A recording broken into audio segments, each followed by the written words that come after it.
오늘 두 군데의 본문의 말씀으로 그리스도 제자들의 교회라는 제목으로 사도행전 강의 24번째 말씀을 함께 나누도록 하겠습니다. 우리는 이 비전이라는 말을 많이 사용합니다. 이 비전을 우리말로 그냥 쉽게 이야기하자면 꿈입니다. 꿈. 자다가 꾸는 꿈이 아니라 미래에 대한 꿈입니다. 좀 더 자세히 말씀드리자면 미래에 대한 상상도입니다. 내가 앞으로 이런 사람이 되어보겠다. 그리고 앞으로 이런 일을 해보겠다라고 하는 우리 마음속에 있는 미래의 긍정적인 상상도가 바로 비전이고 꿈인 것입니다. 이 꿈이라는 것이 항상 두 가지 의미 아니겠습니까?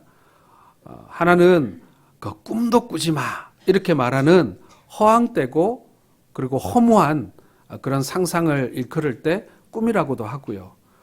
저에게는 꿈이 있습니다. 이렇게 얘기할 때 그 꿈은 금방 말씀드린 대로 자신의 미래에 대한 긍정적인 상상도라고 할 수 있는 것입니다. 이 꿈이, 이 비전이 여러분 우리에게 중요한 것은 뭐냐면은 그 사람이 가지고 있는 꿈에 따라서 그 사람의 인생이 바뀌기 때문에 그런 것입니다. 굳이 인생이라고 설명하지 않아도 우리가 가지고 있는 그 꿈에 따라서 나라는 사람이 바뀔 수가 있다라는 것이죠. 우리가 유치한 꿈을 가지고 있으면 유치한 사람이 될 수밖에 없고요. 우리가 위대한 꿈을 가지고 있으면 위대한 인생이 되는 것입니다. 18살짜리 청년이 제게 말하기를 자기는 커피숍을 하나 여는 것이 자기 꿈이라고 얘기합니다. 그래서 요즘에 학교는 안 가고 바리스타 학원에 다니고 그리고 아버지 보고 가게 하나 열어달라고 조르는 중이라고 저한테 이야기했습니다. 여러분 이것은 꿈이 아니죠. 이건 꿈이라고 말하기에 부끄럽습니다. 왜냐하면 자신의 재능이나 노력을 제대로 쏟아보려는 노력을 하지 않고 가장 쉽고 가장 편한 길을 선택한 유치한 바람이기 때문에 그런 것입니다. 그걸 꿈이라고, 그걸 비전이라고 말하지 않는 거예요. 그래서 성경은 우리에게 이렇게 부탁합니다. 위의 것을 찾으라. 위의 것을 바라보라. 땅을 바라보지 말라. 아래의 것을 찾지 말라. 이렇게 말씀하고 있지 않습니까? 여러분 무슨 말이겠습니까? 올바르고 위대한 꿈을 가지고 살라는 그런 권면인 것이죠. 우리 스스로에게 질문해 볼 수 있기를 바랍니다. 이제 한 해가 다 지나가고 있는데 2021년 한 해 동안 우리는 어떤 꿈을 가지고 살아왔습니까? 그리고 이제 새해가 얼마 안 남았는데 새해에는 우리는 어떤 꿈을 품고 살아갈 것입니까? 여러분 소박한 우리의 삶이 또 우리의 꿈들이 저는 보잘것없다라고 말하는 것이 아닙니다. 가치 있습니다. 그러나 그 꿈의 목표가 무엇인가에 따라서 그 꿈의 가치가 결정되는 것입니다. 내 삶의 자그마한 한 부분이라도 그리고 사람들이 보기에는 그렇게 대단해 보이지 않는 나의 소소한 꿈이라고 할지라도 그 꿈의 목표가 하나님이면 그 꿈은 위대한 꿈이 되는 것입니다. 내가 거창한 꿈을 가지고 있고 사람들이 야 진짜 그 근사하다라고 말하는 꿈이라 할지라도 그것이 하나님이 없고 단순히 자신의 만족과 혹은 자신의 성공만을 쫓는 꿈이라면 사람들은 대단하게 여길지 모르지만 우리 하나님 보시기에는 그거 별거 아닌 거예요. 우리는 스스로에게 내가 가지고 있는 꿈의 가치는 무엇인가? 내가 지금 품고 있는 그 꿈의 목표는 무엇인가를 우리가 생각해 봐야 한다라는 것입니다. 우리가 이 땅 가운데 가지고 있는 많은 꿈들은 죄송하게도 그리고 안타깝게도 사실은 이 세상에서 사라질 것들이 너무 많습니다. 우리가 간혹 인생을 살아가면서 허망하게 여기고 또 인생이 무상하게 느껴지는 이유 중에 하나가 바로 그것입니다. 우리가 너무 이 땅에 사라질 꿈을 많이 품고 있다 보니 그것을 성취해도 허무하고 그것을 이루지 못해도 우리는 허무한 것입니다. 사라지지 아니할 하나님 나라의 꿈 그리고 영존하시는 우리 하나님을 꿈으로 우리가 가지고 있다면, 그분을 향한 꿈을 우리가 품고 있다면 그것은 허무하게 사라질 신기루와 같은 꿈이 아니라는 것입니다. 수많은 사람들이 땅의 것들을 소망하며 살아갑니다. 그러나 성경은 이러한 꿈을 가진 사람들은 어리석다, 이렇게 진단하고 있습니다. 이 땅의 것들은 잠시 있다가 없어지는 아침의 안개와 같기 때문에 그런 것입니다. 안개를 꿈꾸며 산다면 여러분, 그것이 얼마나 허망하겠습니까? 사랑하는 성도 여러분, 우리는 과연 어떤 꿈을 품고 살아가야 하겠습니까? 여러분, 지난주에 우리가 말씀을 나누었듯이 우리는 그리스도인입니다. 남들도 우리를 그렇게 부르고 나도 나를 그렇게 규정합니다. 나는 그리스도인입니다. 그리스도인이라는 말은 적어도요, 그리스도께서 사신 방식을 따라 살아가는 사람을 말하는 것 아니겠습니까? 어려운 단어가 아닙니다. 주님이 이 땅에 오셔서 어떻게 살아가셨는가? 그 삶의 모습, 그 가지셨던 생각, 그 가지셨던 철학, 그분의 꿈, 그분의 비전을 우리도 본받아서 사는 사람, 그런 사람들이 그리스도인 아니겠습니까? 비단 이 꿈은 개인의 삶에만 적용되는 것은 아닙니다. 우리 교회는 과연 어떤 꿈을 가지고 있습니까? 하나님이 교회에 주신 꿈은 사람들이 많이 모이고 혹은 건물을 잘 짓는 그 꿈 이상의 것이라는 겁니다. 그 꿈들이 가치 없다는 건 아니에요. 하지만은 하나님 나라의 꿈은 그것보다 더 높은 그리고 더 큰 꿈을 품고 있다라는 것입니다. 우리에게 그것이 있느냐 하고 우리는 물어봐야 한다는 것이죠. 여러분, 우리 여자 성도님들은 홈쇼핑 많이 해보셨죠? 홈쇼핑 해보시면은 홈쇼핑의 묘미는 두 가지가 있다고 얘기해요. 한 가지는 뭐냐면요, 최대 20개월이 넘는 무이자 할부. 그게 우리가 홈쇼핑을 하게 되는 매력 중에 하나라고 그래요. 그 다음에 또 하나가 뭐냐면요, 우리의 마음을 온통 흔들어 놓는 사은품. 그 두 가지가 이 홈쇼핑을 하는 묘미이고 기쁨이라고 얘기합니다. 그런데 여러분, 죄송합니다만 우리가 꾸는 꿈 중에는 많은 부분이 이 사은품일 때가 많다라는 것이죠. 본 제품에 대한 꿈은 없고 사은품에 대한 유혹을 꿈이라고 생각할 때가 많다라는 것입니다. 우리가 먼저 꾸어야 할 꿈은요, 하나님 나라의 정수이고 교회에 가장 우선되는 본질적인 사명이어야 한다라는 것입니다. 본 상품의 가치를 잘 따져보고 쇼핑을 해야지 할부를 얼마나 많이 해주느냐 혹은 사은품을 뭘 주느냐에 따라서 거기에 유혹되어 가지고 물건을 사면 나중에 낭패보기 마련이라는 것입니다. 우리 꿈도 마찬가지죠. 우리가 진짜 품어야 할 하나님 나라의 꿈은 없고 그 꿈의 부수적인 사은품들만 우리가 꿈이라고 생각하고 챙긴다면 이건 문제가 있다라는 것입니다. 사람과 명성을 쫓고 돈을 쫓는 것은요, 여러분, 사은품에 지나지 않습니다. 하나님의 꿈은 그 이상의 것입니다. 우리가 하나님의 꿈, 하나님의 정수를 우리가 얻으면요, 사은품은 저절로 따라오는 거예요. 그렇지 않습니까, 여러분? 홈쇼핑 할 때 사은품 가격 매겨서 오는 게 어디 있어요? 사은품의 묘미는 공짜라는 건데 말이죠. 우리가 본 상품을 사면 그건 따라오는 거예요. 우리가 하나님 나라의 꿈을 사면, 우리가 하나님께서 우리에게 품으라 하신 이 복음의 정수를 우리의 꿈으로 품게 될 때 하나님께서는 우리에 있어야 할 것을 다 아시고 그것을 사은품으로 같이 주시는 분이시라는 사실을 여러분 믿으시길 바랍니다. 그러니 사은품에 눈독 들이지 마시라는 얘기입니다. 너희는 먼저 그 나라와 그 의를 구하라고 했습니다. 그리하면 이 모든 것을 너희에게 더하시리라. 여기서 이 모든 것이 우리 인생의 사은품 아니겠습니까? 하나님께서 우리에게 주시는 은혜고 또 우리에게 주신 선물들 아니겠습니까? 하나님께서는 우리에게 있어야 할 모든 것들을 이미 알고 계시는 분입니다. 그렇다면 우리 교회가 가장 우선적으로 꾸어야 할 꿈은 무엇일까요? 우리에게 주어진 사명의 진수는 무엇이겠습니까? 위기 가운데 있는 한국교회, 그리고 이 신암동 땅 위에 우리 교회를 남겨두신 그 하나님의 마음, 우리를 이곳에 불러주신 그 하나님의 그 사명은 무엇이겠습니까? 첫째로 여러분, 우리가 붙들어야 할 우리 사명의 진수는요, 우리가 그리스도의 제자가 되는 사명입니다. 우리에게 이 소망 주셨어요. 한 청년이 천국과 지옥에 관한 고민을 한 경험을 이야기한 것을 들은 적이 있습니다. 하루는 이 청년이 TV를 보고 있었는데 만화 영화를 봤어요. 여러분, 톰과 제리라는 영화를 그 만화 영화 아십니까? 고양이 톰이 생쥐 제리를 계속 잡으러 쫓아다니는 그런 이야기인데요.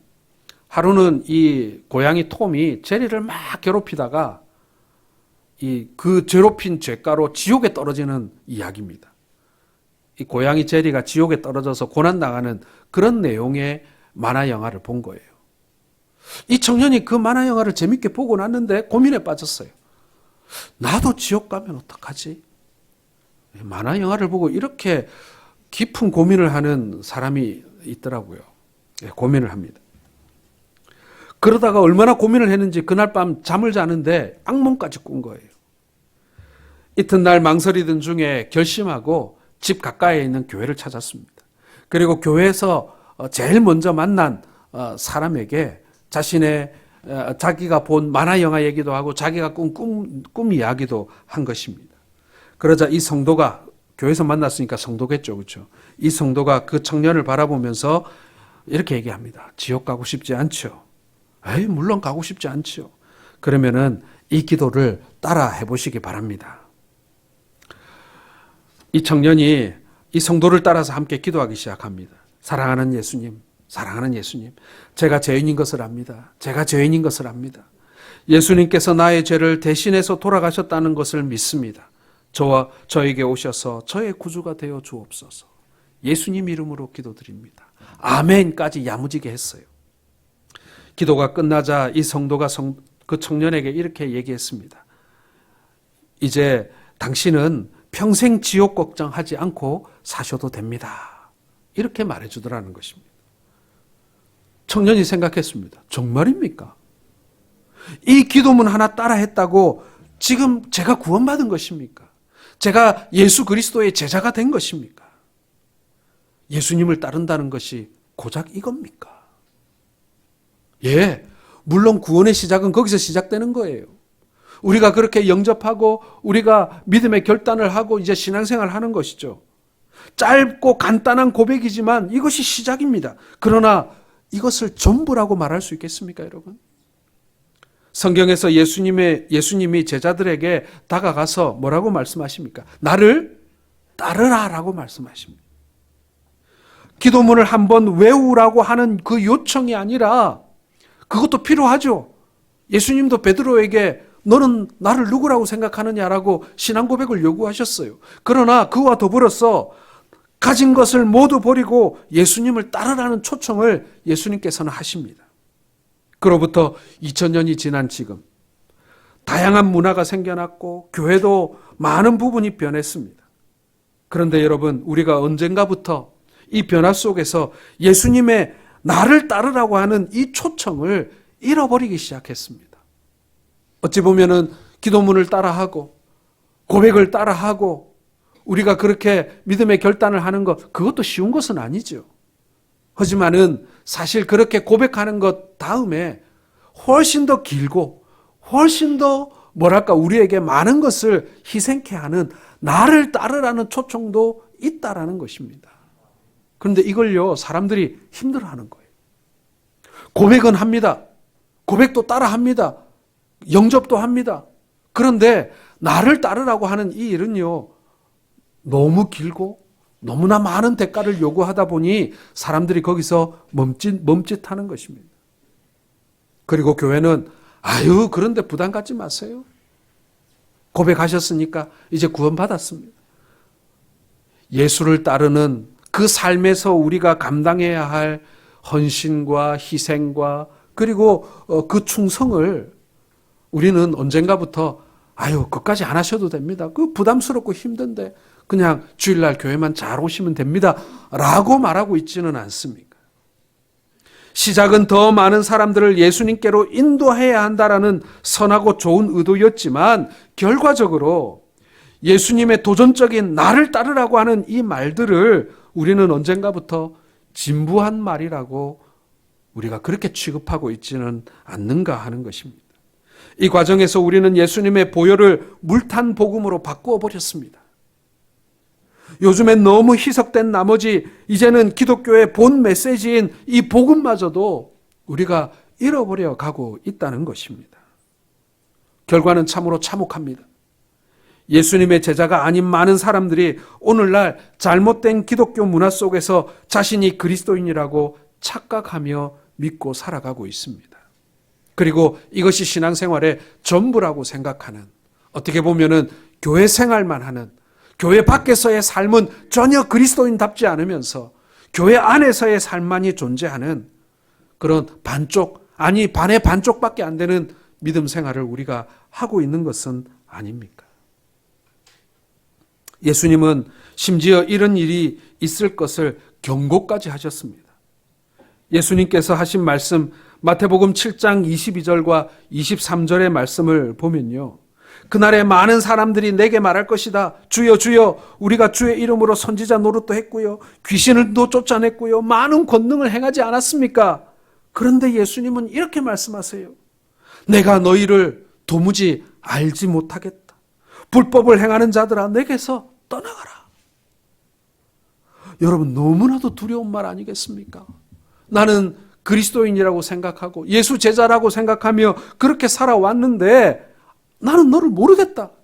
이런 말을 들으면 어떻게 하냐는 말입니까? 예수님의 이 말씀에 대한 생각으로 저는 목사이지만 저는 많은 고뇌와 좌절을 경험하기도 했습니다. 주일마다 교회에 앉아있는 많은 성도들이 어느 날 주님 앞에 나갔는데 내가 너희를 도무지 알지 못하겠다. 내게서 떠나가라. 이런 말을 듣게 된다면 어떻게 하나?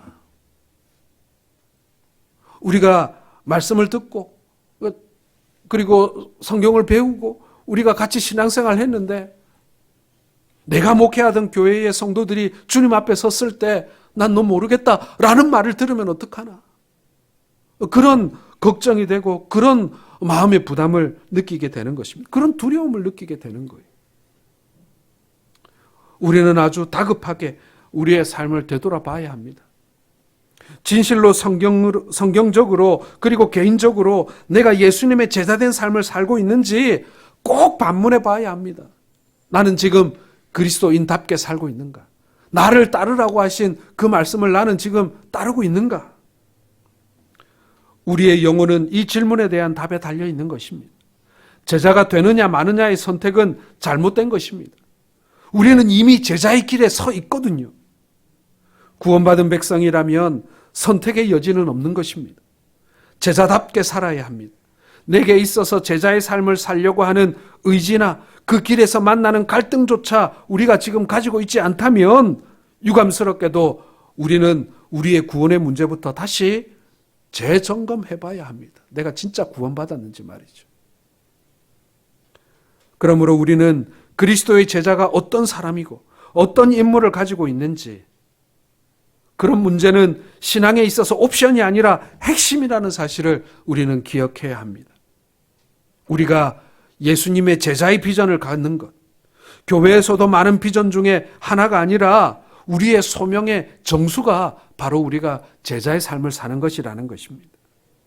자, 그러면 먼저 제자들은 어떤 사람을 말하는 것이겠습니까? 이 질문부터 시작해 봐야죠. 제자는 어떤 사람들을 제자라고 하는가? 우리가 지금 사도행전 살펴보고 있습니다. 사도행전은 예루살렘 교회와 초대 교회가 어떻게 생성되어지고 어떠한 부흥의 과정을 거쳐서 우리에게까지 이 복음이 전해졌는가를 우리에게 알려주는 그런 성경입니다. 성경은 초대교회 성도들을 두 부류로 소개하고 있는데 그 첫 번째 부류는 뭐냐면요, 무리, 군중입니다. 자, 사도행전 1장 15절을 보면 모인 무리의 수가 한 120명이나 되더라. 또 11장 24절에 보면 이에 큰 무리가 죽게 더하더라. 이런 말씀이 있습니다. 여기서 여러분, 이 무리라고 하는 이 초대교회 당시 말씀과 기도의 자리에 참석했던 사람들, 그리고 예수님의 말씀을 들었던 사람들이지만 이 사람들은 시류에 따라 쉽게 흔들리는 그런 사람들이었습니다. 복음을 들었어요. 복음을 듣는 자리에 분명히 이 무리들이 모였습니다. 군중으로 모였어요. 그러나 그들 중에는 아이고 저거 나는 못 믿겠다 하고 돌아서는 사람들이 대부분이었습니다. 이런 사람들에게는 구원의 확신도 천국에 대한 소망도 없었습니다. 그런 사람들을 우리는 무리다, 군중이다 이렇게 정의할 수 있는 것입니다. 그리고 또 다른 부류는요, 바로 신자였습니다. 사도행전 2장 44절에 보면 믿는 사람이 다 함께 있어 모든 물건을 서로 통용했다라고 되어 있습니다. 믿는 사람이 등장하죠. 그리고 4장 32절에 보면 믿는 무리가 한 마음과 한 뜻이 되어라고 되어 있고요. 5장 14절에는 믿고 죽게 나오는 자가 더 많으니 남녀의 큰 무리더라. 무리긴 무리인데 뭐라고 붙어 있어요? 믿는 무리라는 말이 붙어 있습니다. 여러분 여기서 믿는 사람, 다른 말로 하면 신자죠. 이 신자는 예수 그리스도를 나의 구주로 확실히 믿고 신앙 고백하는 참다운 신앙인을 말하고 있는 것입니다. 이런 사람들은 시험과 고통 중에도 신앙의 변화가 없이 꾸준하게 주님을 믿고 주님을 따르는 삶을 살았던 사람들입니다. 그런데 이 믿는 사람, 신자라는 단어는 성경에서 이 제자라고 하는 단어와 구별 없이 사용되고 있습니다. 제자는 예수 그리스도를 주로 고백할 뿐만 아니라 예수와 동고동락하고 예수님과 함께 고난을 받으며 예수님과 함께 그의 영광에도 참여하는 사람들인 것입니다. 이런 사람들은 예수님을 위해서 끊임없이 무언가를 하고 예수님을 위해 희생할 각오를 가지고 있는 사람들입니다. 그러기에 예수님께서는 12제자를 부르시고 자기와 함께 있게 하셨을 뿐만 아니라 전도하게 하시고 귀신을 내어 쫓는 능력과 권세도 그들에게 위임하신 것입니다. 그들이 단순히 예수님을 따라다니며 그의 말씀만을 듣게 하는 것이 아니라 그들에게 예수님도 사역을 맡기셨다라는 것입니다. 그게 따르며 사는 삶이라는 것이죠. 여러분들은 혹시 이 두 부류의 사람들 중에 어떤 부류에 속하고 계십니까? 만약 여러분이 무리 중에 한 사람이라면 이건 심각한 문제입니다. 우리가 이제는 제자가 되기 위해 몸부림을 쳐야 합니다. 주의 말씀을 들을 뿐만 아니라 그 말씀을 따르는 삶을 살기 위해서 사실은 교회 밖에서 더 많은 몸부림을 쳐야 한다는 것입니다. 예수님은 나의 구주시고 나의 생명이시기에 주님을 위해서라면 모든 것을 희생하고 헌신하는 그러한 제자의 삶, 훨씬 어렵죠. 왜냐하면 세상에서 믿지 않는 사람들과 부딪혀야 하니까요. 먹고 사는 문제가 녹록지 않으니까요. 그리스도의 제자는 특별한 사람들에게 붙이는 이름이 아닙니다. 바로 저와 여러분들과 같은 예수 그리스도를 구주로 영접한 모든 사람들을 우리는 그리스도인이라고 얘기하고, 그리고 십자가의 길은 바로 그 그리스도인들이 가야 하는 삶의 길인 것입니다. 신약 성경에서 제자라고 하는 명사가 265번 나옵니다. 그리고 제자가 된다라는 동사가 25번이나 쓰였습니다. 그것은 그리스도인들이 주님의 제자가 되어야 한다는 것이 얼마나 중요한 일인가를 신약 성경이 끊임없이 말씀하고 있다라는 것입니다. 제자라는 말은 헬라어 원문의 마테테스라는 단어입니다. 그것은 배우는 자라는 뜻도 있지만 같은 방향으로 가면서 같이 행하는 상태를 뜻하는 단어이기도 합니다. 우리가 주님과 같은 방향으로 가고 있습니까? 우리가 주님과 함께 동행하고 있습니까? 여러분, 이것이 너무나도 중요하다는 말입니다. 제자란 자신의 마음을 어느 것에다 집중하고 있는 사람으로 이미 초신자가 아닌 사람들인 거예요. 여러분, 요즘에 운전하다 보면 다 요즘에 우리 내비게이션 이렇게 찍고 다니지 않습니까? 내비게이션을 찍고 다니면 어떻게 되냐면요, 당장에 100m 혹은 200m, 300m 앞에 갈림길만 잘 찾으면 됩니다. 다른 길로 가지 말고, 요즘에 내비는 다른 길로 가지 않도록 주의하라고 그것까지 경고해 주더라고요. 몇백 미터 앞에 갈림길만 잘 판단해서 오른쪽으로 갈 거냐 왼쪽으로 갈 거냐 그것만 놓치지 않으면 목적지에 도달할 수 있습니다. 지금 내가 가는 방향이 북쪽이냐 동쪽이냐 남쪽이냐 서쪽이냐 그건 중요하지 않아요. 전에 지도를 보고 길을 찾아갈 때는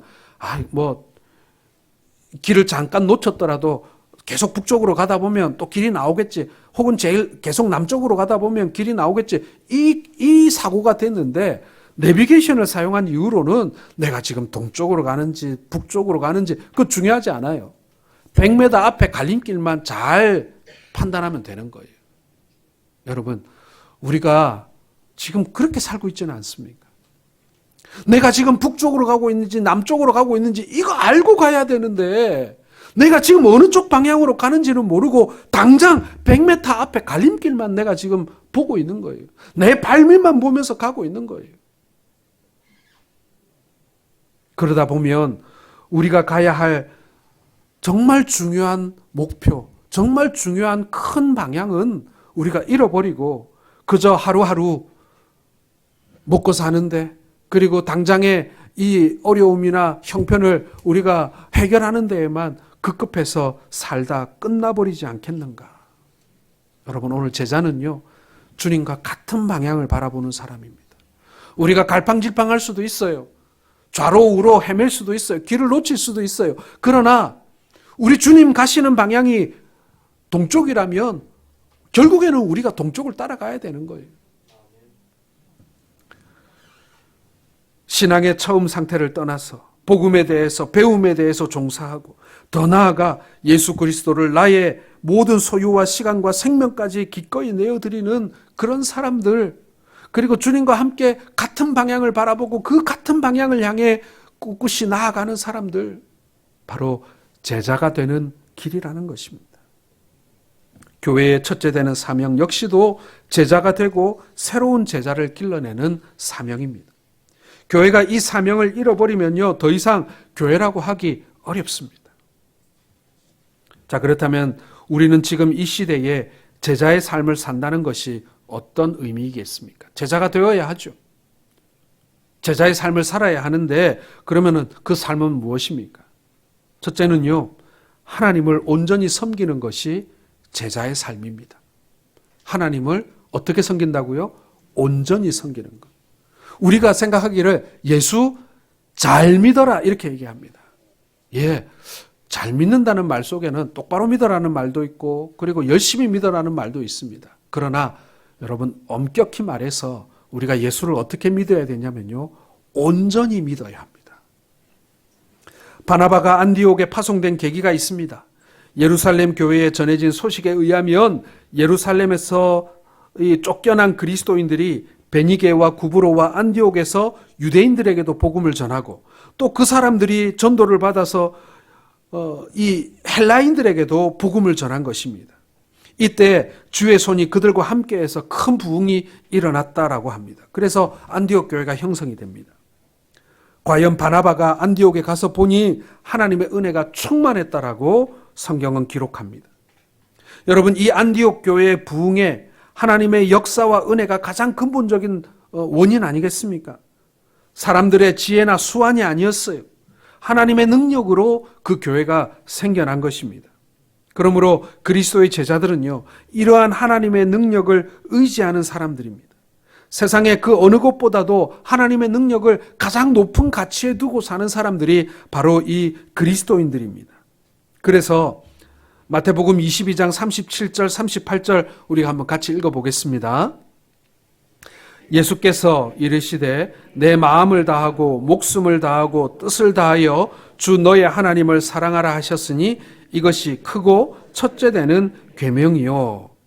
세상의 그 어느 것보다도 하나님께 높은 가치를 두고 사는 삶, 그것이 제자의 삶이라는 것입니다. 하나님 섬김과 사랑함에 목숨까지도 다 걸라나는 것입니다. 이게 여러분 온전함입니다.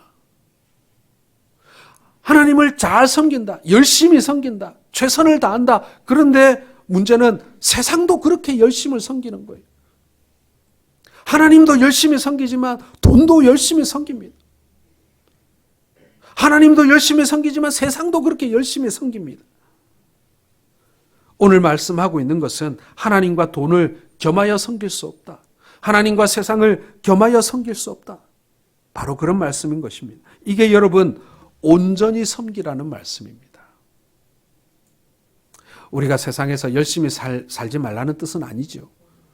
우리의 생업을 위해서, 우리의 가정을 위해서 우리도 열심히 삽니다. 그러나 오늘 성경이 말씀하고 있는 것은 하나님을 섬기되 온전히 그에게 모든 마음을 쏟으라라는 말씀인 것입니다. 우리의 마음이 쪼개어져 가지고요, 이렇게 나눠져 있으면 안 된다는 얘기입니다. 내가 지금 먹고 살기 위해서 열심히 일하지만 이 먹고 삶의 목적이 하나님이라는 사실을 우리는 기억해야 합니다. 그 목표가 어디에 있는가? 여러분, 그것에 따라서 우리의 꿈의 가치가 바뀐다고 말씀드렸잖아요. 두 번째로 여러분, 제자의 삶을 산다는 것은요, 이웃을, 사람들을 섬기는 것입니다. 이게 제자의 삶의 목표예요. 사람을 섬긴다는 말은 하나님처럼 사람을 섬긴다는 말이 아닙니다. 하나님처럼 사람을 섬기면 우상되고 교주되지 않습니까? 예수님께서는 율법을 한마디의 말씀으로 요약하셨습니다. 22장 39절, 마태복음 22장 39절을 읽겠습니다. 시작. 둘째도 그와 같으니 내 이웃을 내 자신같이 사랑하라 하셨으니. 여러분, 여기서 놀라운 사실은요, 앞서 말씀하신 하나님을 사랑하라고 하신 첫째 된 계명에 이어서 이 둘째 되는 계명도 그와 같다, 이렇게 말씀하고 있어요. 이 말씀은 이웃을 내 몸과 같이 사랑하라는 계명과 하나님을 목숨을 다해 사랑하라는 이 말씀이 서로 같은 계명이고, 그리고 경중의 차이가 없다는 말씀인 것입니다. 하나님을 목숨 걸고 섬기라는 그 말씀과 이웃을 내 몸과 같이 사랑하라는 그 말씀이 똑같이 중요하다는 얘기예요. 마태복음 22장 37절에서 40절 이 말씀을 가르쳐서 우리는 예수님의 대강령이라고 말씀합니다. 바로 예수 그리스도께서 피 흘리시고 교회를 세우신 이유를 말씀하신 말씀인 거예요. 그러므로 교회는 이 사명에 충실한 것이 바로 그 존재 목적입니다. 우리 교회가 지금까지 하나님을 잘 섬기지 못했습니까? 아닙니다, 여러분. 한국 교회만큼 하나님 중심적인 교회를 전 세계적으로 찾기가 어렵습니다. 그런데 한국 교회가 걸어온 길을 살펴보면요, 하나님을 잘 섬긴다는 이유로 사람을 가볍게 여기거나 사람을 섬기는 것을 마치 하나님 중심에서 벗어나는 듯 그렇게 생각을 해왔음을 알게 됩니다. 쉽게 말씀드려서 하나님 잘 섬긴다고 하면서 사람을 경시했다는 얘기예요. 반대로 여러분, 하나님을 잘 섬긴다고 하면서 사람을 너무 우상화하는 그런 경향도 한국 교회는 가지고 있습니다. 이 두 가지 모두가, 이 양극단이 모두 문제가 있다라는 것입니다. 하나님을 잘 섬긴다는 이유로 사람을 막대하거나 이용하거나 쉽게 버린다는 것입니다.